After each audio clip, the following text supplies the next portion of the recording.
C'est pas l'islam qui est en guerre contre la France, d'accord? Ce sont les politiques et les médias français qui imposent une peur de l'islam, qui éclate la cohésion sociale à leur bénéfice, d'audimat et électoral. Ils disent qu'on ne peut pas critiquer l'islam, mais ils passent leur journée à chier sur les musulmans et à parler d'islam. Je connais des salafistes, ils parlent moins d'islam qu'eux. LCI, ils ont retransmis le discours d'Éric Zemmour à la convention de droite en direct pendant une demi-heure. C'est normal. T'allumes ta télé, il y a Satan qui prêche. Après le jour du Seigneur, la nuit du diable, c'est complètement normal. Moi j'étais là, je dis ça vaut pas le coup de faire un remake. Charlie Chaplin, il faisait vachement mieux Hitler quand même. Après Zemmour, c'est vrai que c'est un sacré numéro. Même dans un océan de merde, tu le distingues. Il a une couleur bien à lui, carrément. Il était en pleine forme, le mec.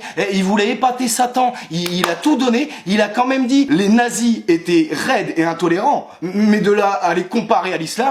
Oh putain, il a dit ça comme ça, c'est sorti comme un prout après le cassoulet, j'étais là, waouh, putain, normal, et très peu de réactions, de pays absolument incroyable. Tu émets une petite critique sur la politique d'extrême droite d'Israël, tout le monde rougit, tu prends un blâme, mais là le mec, il est au calmito, tarlé pupito, en train de parler de la souplesse de la Shoah, et tout le monde à piscine. Je peux plus le voir là, avec sa gueule de tortue débile, il porte la crasse de son âme là sur son visage disgracieux, posé sur son corps de menthe religieuse anorexique, on n'en peut plus. Sur le grand remplacement, il racontait n'importe quoi, le mec était, ils veulent nous remplacer, les pays arabes sont organisés depuis 40 ans, ils veulent me remplacer. Il tenait des propos plus incohérents qu'un DJ de rave party dans le 77, mais c'est normal, il est multi-condamné par la justice française, il a incité à la déportation de millions de musulmans, mais il reçoit des offres d'embauche. On dit qu'on est le pays des lumières, mais pour moi là, il y a plus la lumière au grenier, il y a plus la lumière au sous-sol. Même Jean-Michel Aplathy, il a dit, et si Jean-Michel Aplathy il le dit, quand il le dit, il faut écouter.